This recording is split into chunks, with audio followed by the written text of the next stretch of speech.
Hi, my name is Jay Sugarman, and I want to welcome you to Innovation Showcase.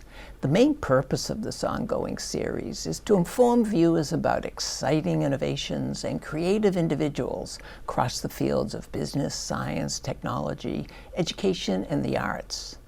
Today, we're fortunate to have as our guest Steven Branfman. Steven is an internationally known potter, writer, teacher, and businessman. Living in Newton and working out of the Gorse Mill Studios in Needham, Steven's here today to share some of his outstanding work. During the program, we'll go on a behind-the-scenes tour of his studio and in the process, come to better understand and appreciate his outstanding craftsmanship. Let's start by meeting Steven and then finding out all about his work, the Gorse Mill Studios, and the Potter's Shop and School. Welcome, Steven. So delighted you're able to be here. Glad to be here. Thanks for inviting me. As you know, I had the wonderful opportunity to visit you in your studio a couple of weeks ago. Was so impressed, eager to have you share with viewers. But before we jump right to that, I think it would be of interest to just briefly hear a little bit about your background and how you developed your artistic interests. Well, I was always interested in sports growing up, and when I was in high school, I decided that I wanted to go to college to be a physical education major. My interest in sports was despite the arts background and upbringing that I was part of. My mother was a musician. She went to the Juilliard School of Music. She went to the High School of Music and Art. Wow. She was a bassoonist, and she did some drawing in the house when I was growing up. Her brother, my uncle, was a surgeon, but he was a painter. If he had his druthers, I think he would have been a painter.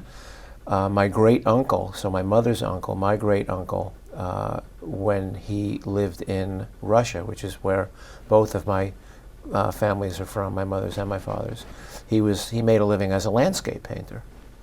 When he came to this country, he couldn't make a living as a landscape painter, so he became a house painter, but continued to paint. And one of our prized possessions in our art collection is an oil painting that my Uncle Charlie did when he was in Russia. Oh, wonderful. It's really beautiful. My great-grandfather, who I knew, who lived with us for the last few years of his life, made handmade clothing in the old country.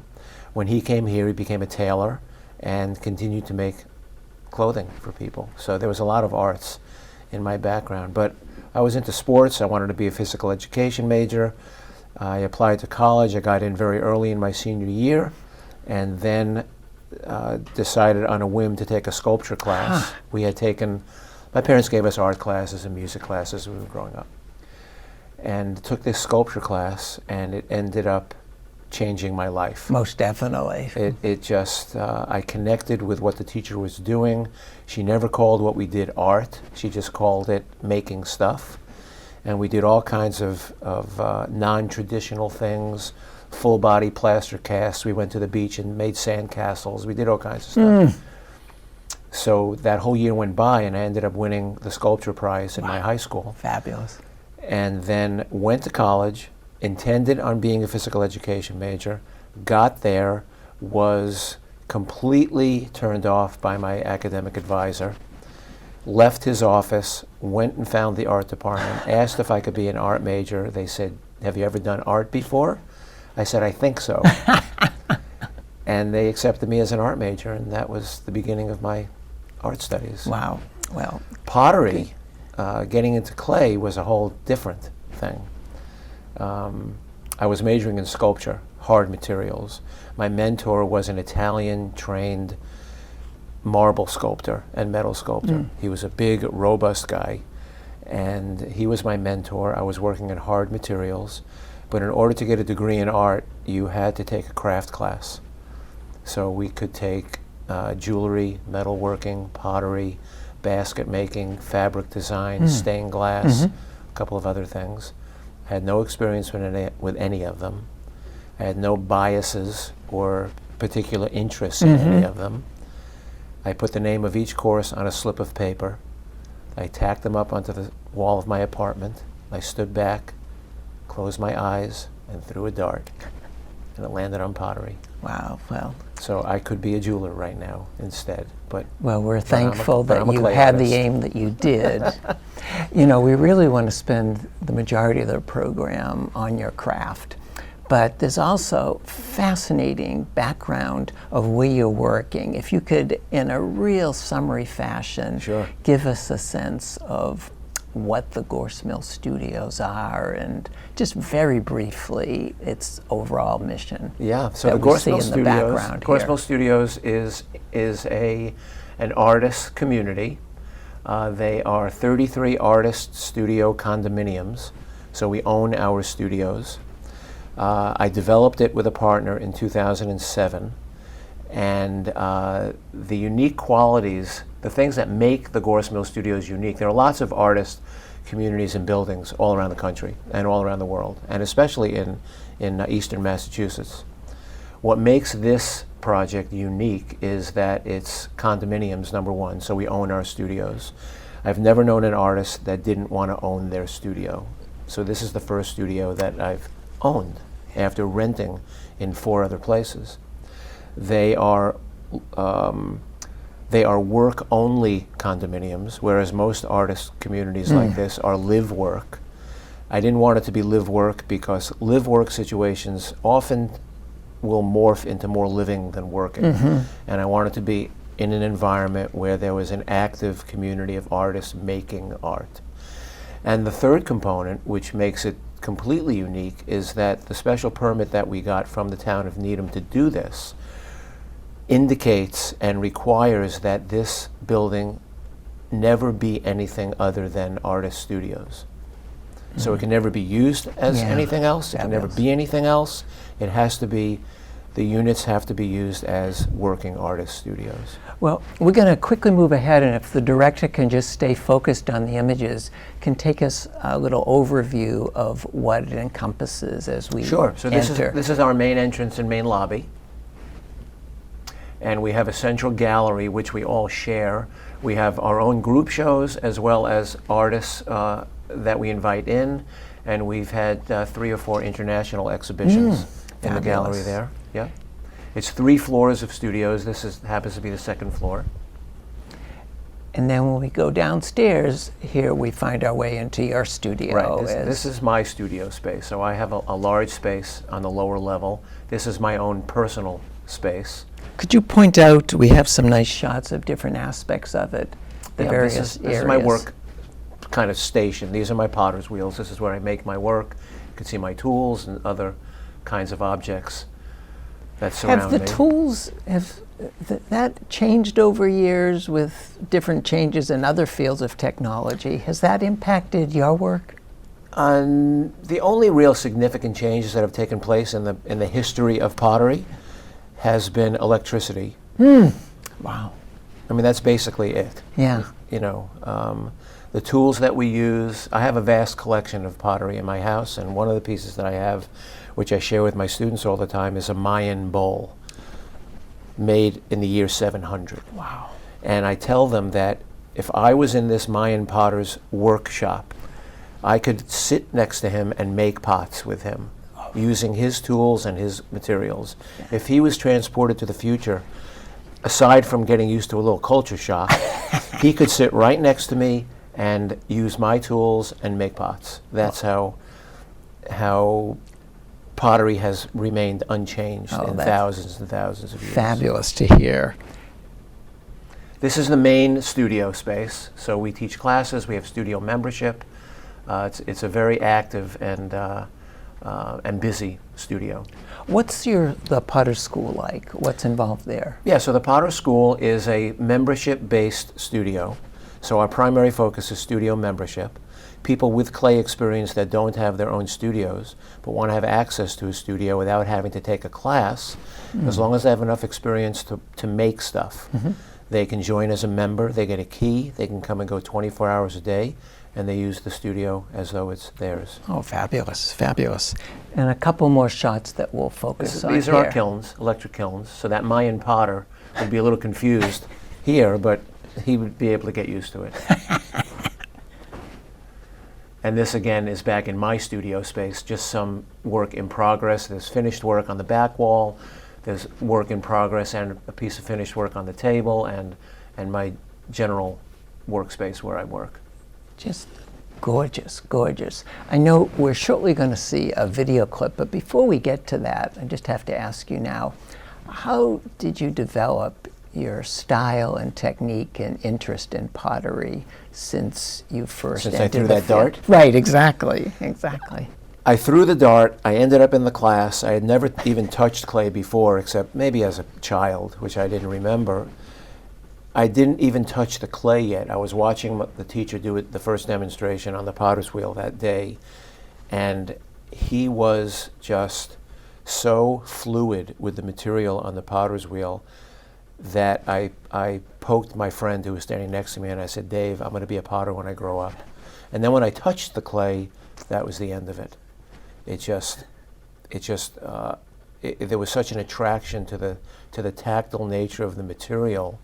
And then I was always interested in history and culture, and then I just got involved in the whole culture of pottery and vessel making. You know, the clip that you provided us with does such a fabulous job building on what you were just sort of introducing us to.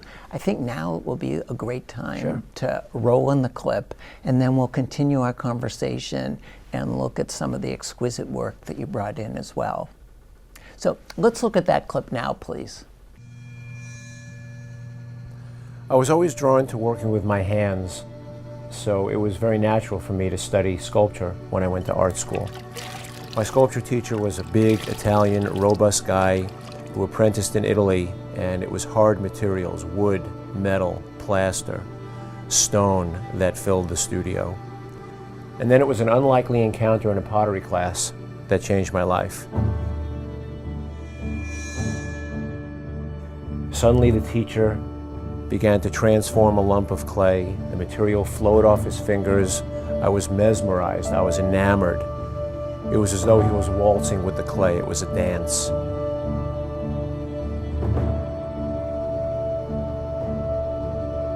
Before I even put my fingers into the soft, cool mud, I knew that this was the material that I had to work with. I'm Steven Branfman, and I work in the raku technique. A vessel is a container. It grows from the bottom up and the inside out. And many potters see the surface of their work as a canvas on which they decorate. I see the surface of my work as a skin. There's a difference, there's a force, there's a presence, there's a volume that's contained within. And it's this interior that defines the vessel. When I come into the studio to work, I know what I'm going to make. I know what each individual piece is going to look like. That begins with taking the clay out of the bag or the bucket, preparing it, and putting it on the wheel. The throwing process itself is one of solitude. It has a very high meditative quality. It's a very quiet and a very personal kind of experience that I have with the clay. But the most important thing to express is that making vessels is not random. I'm not making decisions as I go along. I have a shape in mind, I have a form in mind, I have a finished vessel in mind. And in fact, when I put the clay on the wheel, I'm already thinking ahead to how I'm going to glaze it, how I'm going to fire it, and what it's going to look like when it's completely finished.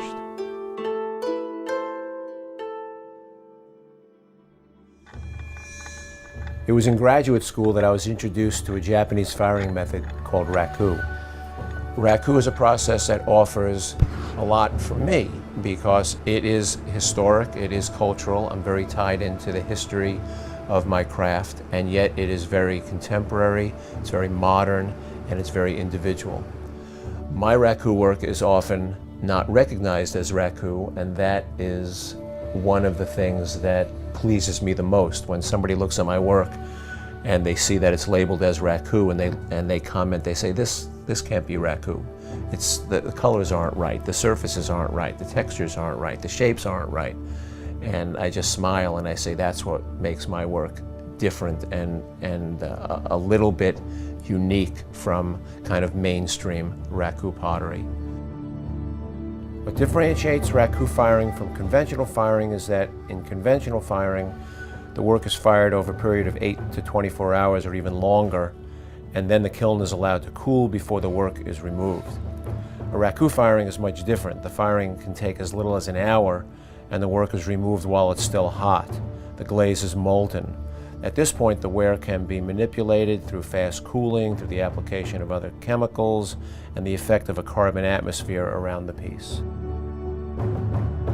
One of the aspects of pots and the vessel that's always attracted me is that a pot can be as valid and as aesthetic as a sculptural object, with the added benefit of it being functional and being able to be used.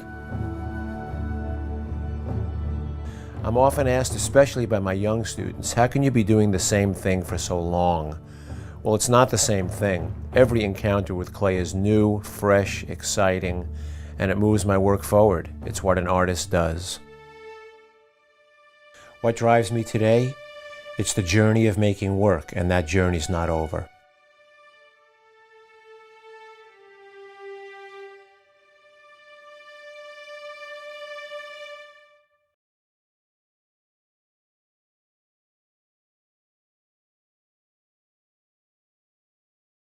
Wonderful, and so inspirational, and just the way that you described your craft.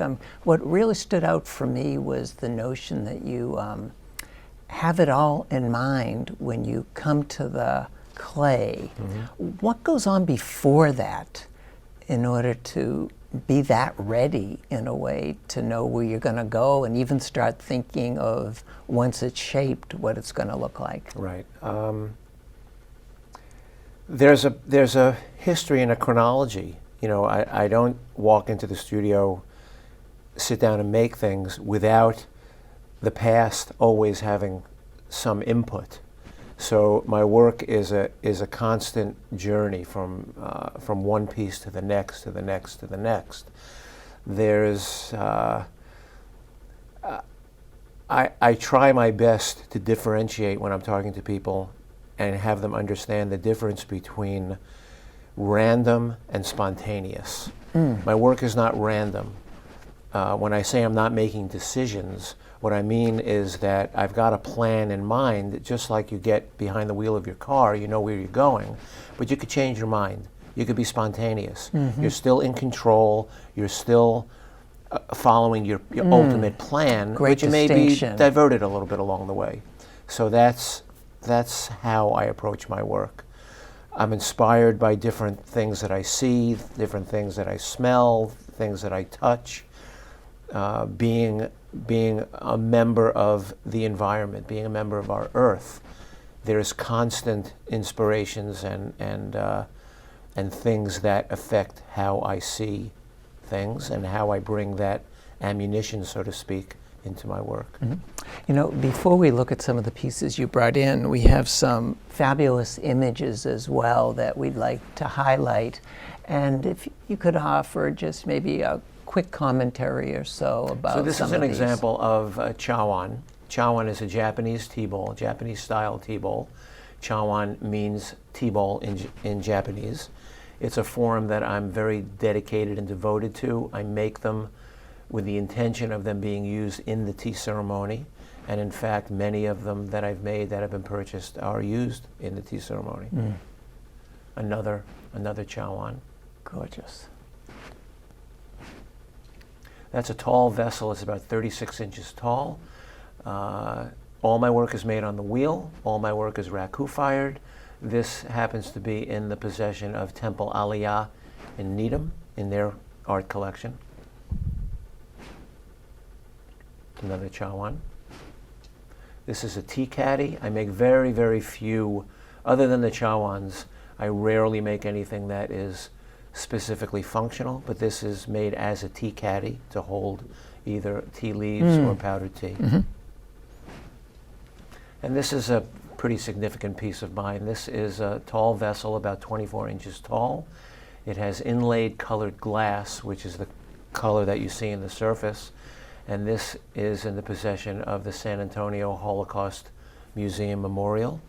And I donated this in memory of my aunt who passed away, who was a founder of the museum. And the title of this is Remembering Kristallnacht. Wonderful, wonderful. We might have time to look at a couple more, but we definitely want to take advantage of these three large pieces that you brought in. The first one here, would you share what you've created? Sure. So my work is all about surface. And it's about surface in the way, in the respect that the surface is designed to communicate the volume and the force and the pressure that is contained within the piece. So I am strictly a vessel maker. I make containers. They're not designed to be used in any functional sense, but they invoke a sense of function. And they certainly invoke, or my intention is to invoke, a sense of presence and a sense of form and a sense of pressure. So the textures are designed to enhance that and help communicate that. Just for instance, how were you, if any, spontaneous in the creation of this piece? So this was, a lot of the pieces, there's less spontaneity because of knowing how I'm going to texture the surface. So this piece, for example, the wall needed to be a certain thickness.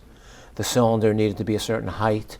I knew which tool I was going to use. So less spontaneity in a piece like this than in some other pieces.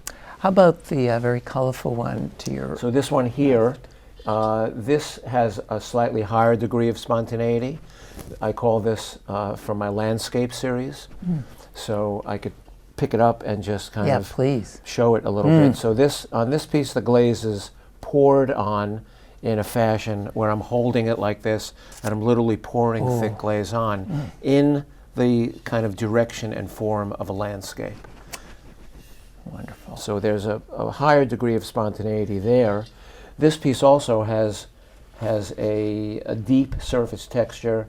The texture is also enhanced by the different glazes that I use. Some glazes melt at lower temperatures, some at higher temperatures. You could see that on this piece as well, where the glaze here is not completely smoothed out, whereas the glaze here is. So those are some of the aspects, some of the technical aspects that I work with in order to be able to communicate and express what I want in my work. And I know you've brought in two incredibly special pieces on the table nearby that has grown to be another very personal bond extension that pottery has meant to you and your family. Would you please share that? Sure. Our oldest son, Jared, was a clay artist in art school, and at the end of his junior year of art school at the New York State College of Ceramics, he was diagnosed with spinal tumors. He battled the disease for 2.5 years, and in September of 2005, he passed away from brain cancer.